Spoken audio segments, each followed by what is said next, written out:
അതെ, FIFA world കപ്പിൽ അങ്ങനെ മുൻ ലോക ചാമ്പ്യന്മാരായിരുന്ന ജർമ്മനി പുറത്തായിരിക്കുന്നു. 4 വട്ടം ചാമ്പ്യന്മാരായ ജർമ്മനി ഇന്നലെ പാരഗ്വേക്കെതിരെ 1-1 സമനിലയിൽ വഴങ്ങുകയും എക്സ്ട്രാ ടൈമിൽ ഗോൾ രഹിത സമനിലയിൽ മുന്നോട്ടു പോവുകയും തുടർന്ന് പെനാൽറ്റിയിൽ 4-3 പരാജയപ്പെടുകയായിരുന്നു. ജർമ്മനിക്കായി കൈ ഹേവേർട്സ് 54-ാം മിനിറ്റിൽ ഗോൾ നേടുകയുണ്ടായി. പാരഗ്വേക്കായി എൻസിസോ 42-ാം മിനിറ്റിൽ ഗോൾ നേടുകയുണ്ടായി.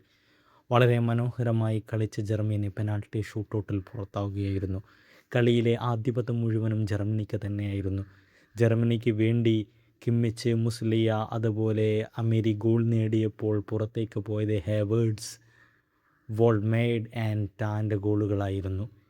എന്നാൽ പാരഗ്വേക്ക് വേണ്ടി മൗറിസിയോ ഗോമസ്, ഗലറാസ, സനാബ്രിയ, ബാൽബ്യൂന, കനേലെ തുടങ്ങിയവർ കിക്കെടുത്തപ്പോൾ സനാബ്രിയയുടെയും ബാൽബ്യൂനയുടെയും കിക്കുകൾ പുറത്തേക്ക് പോയി.